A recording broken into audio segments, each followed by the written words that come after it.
Welcome to chess, ladies and gentlemen. All right, so I appreciate you guys coming by very much. So what I do have for you guys is a throwback game. Wesley So started competing on the grand stage in 2003. He was playing in some young child championships. Some under 10 and under 12 stuff like that, world championships, things like that. And in 2017. As a 13-year-old, he played in this tournament, and he played against somebody that you might be familiar with, Mark Paragua of the Philippines. So it's a Philippines on Philippines match. As you guys know, Mark Paragua is a very strong grandmaster from the Philippines. So figured I'd show the game. I wanted to go back to Wesley So's kind of early days and show one of his early games from back in the day. So for all of my people that are coming from the Philippines, I will say mabuhay, kamusta na, masaya kung kinikang muli, magandang umaga, magandang apon, magandang araw, magandang gabi. Not sure exactly when you're going to see this, but appreciate you guys. Maraming salamat aking makaibigan. So if you guys are ready to go, let's go ahead and take a look and see what we have for the game. Let me get my thing turned up here. Cool. All right. So we got e4, c5. Knight comes to f3. We see d6, d4, pawn takes d4, knight takes d4, knight to f6. And this is pretty much going to be 80% of the time that you see a Sicilian. It's going to be following these lines. This is one of the most common ways to play the Sicilian. As you guys know, after knight to c3, we can definitely see the knight or variation. We don't see that specifically in this game. We do see knight to c6. So we have the open Sicilian. But as you guys will see coming up in the next couple of moves, after bishop to g5, e6, queen to d2, and then a6. A6 is almost always going to be played in a Sicilian because you just literally have too many pieces that can hop onto this square and attack this pawn, attack this square. And so it's just too beneficial to allow white to have that square. So it is almost always going to be taken away from white.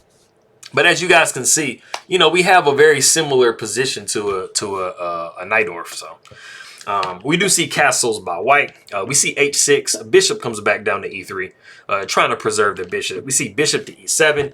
We got f4. F4 is very common. You're going to be possibly pushing e5 or f5 at some point. As you guys can see, we have opposite color castling. Black is going to be trying to throw some pawns down here. White's going to be trying to do the same thing on the king side. So we do see knight takes d4, bishop takes d4. We got b5. We see queen up to e3. Maybe it could be a slight inconvenience if we can, kind of hop the bishop in here and displace his queen just a little bit. But we do see queen to c7. We see e5.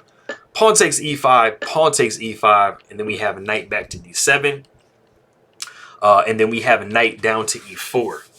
And what we actually saw in the game was bishop to b7, which is the best possible move for the position. But if we back up, just taking a look at the position, it might kind of seem like, there's kind of a pawn up for grabs. There's not really any pin situations that are kind of relevant on that file.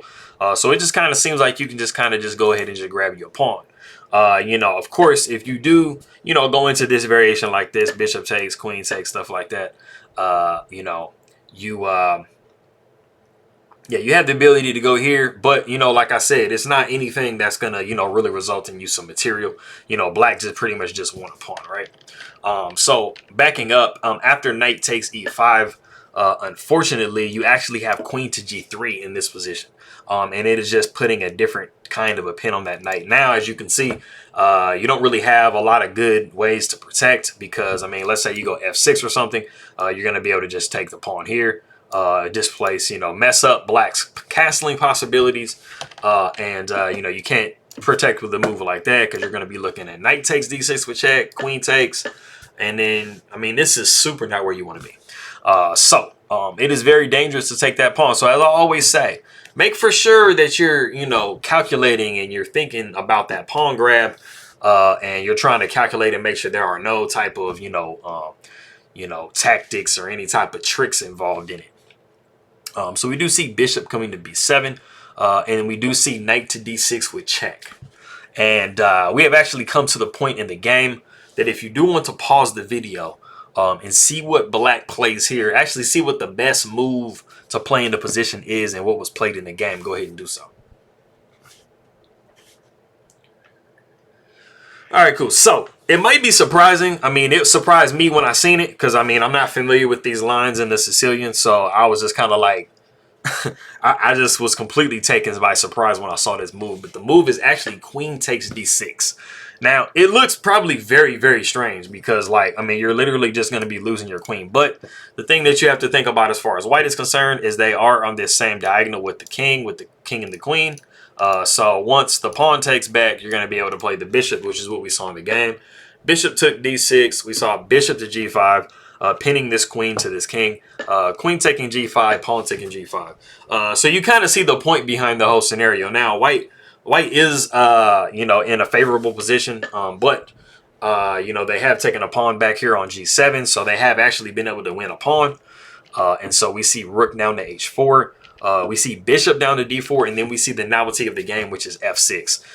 And it's crazy, like I said, I mean, these positions have been seen a lot of times. And if you actually look, instead of f6, rook to c8 has actually been seen 10 different times. So this, I mean, we're 20 moves deep in the game, and we got like 2 different types of queen, you know, exchanges, situations, and stuff like that. And so, like I said, I mean, it's a pretty crazy position to be thinking that, you know, this has been seen, you know, at least 10 times in this exact position. But like I said, we do see f6. We have seen f5 before, but, you know, it's just in conjunction with this knight trying to make sure that we, you know, protect this pawn here. Also, you know, we're looking at some e5s coming up possibly. You know, that can be some, you know, that can be kind of iffy for white. So we do actually see bishop down to f2, getting the tempo in this rook. So the rook backs up to h6. We see h4. King comes to f7. We see rook to h3. And this is a very useful move because as you can see on the square that it originally was on, it wasn't protected. It was just like undefended. So I mean, putting it on h3, it does defend it. So the pawn takes h4. We see g3, taking advantage of the fact that this is a pin. And then we see e5. We see pawn takes h4, rook to c8. We see a4, b4, b3. We see f5. We have bishop to c4 with check. And this is actually a pretty deadly check. You know, there are definitely some places you can move to, but Paragua just says, man, let me go ahead and just take this bishop. It's too offensive. So we see rook takes c4 and then pawn takes c4. And as you can see, black is giving the exchange up. So, you know, white is actually doing very, very well in this position. We see f4. We see c5, just making sure that we have this pawn protected. We see bishop to c6, and then we push a5. As you can see, we're putting all of our pawns on the opposite color square as the opponent's bishop. So, you know, that way they're not really, you know, they're not attackable. So we do see king to e6.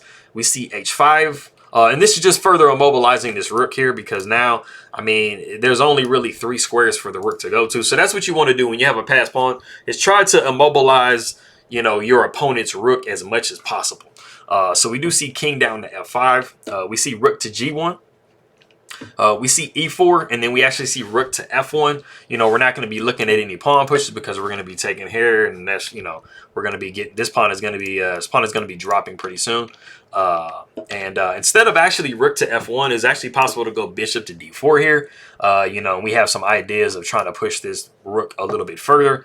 Back it up to this square, push the pawn even further, just further immobilize the rook. But we do see rook to f1. We see bishop to b5. We see c6. And this is a very real threat because, you know, now we're threatening to, you know, just kind of take this knight off the board. And so we do see knight to e5. We see c7. We see rook back to h8. We see bishop to d4. We have f3, and then we see rook over to g1. It's just looking pretty dire for black. So it's actually in this position that black does resign the game. It's because you're actually pinning this knight down to this rook. And so you're going to be removing this knight off the board. And then once the king moves over, you're going to be checking here. And you're just basically just going to be able to just continuously push your pawn. And you put black in a situation where they can't defend both. They can't defend both points at the same time. So it's just going to be a little bit too hard for black to be dealing with. So like I said, that's why he does resign the game. So I think that was a pretty interesting one. Definitely with the queen exchange or the queen sacrifice looking there.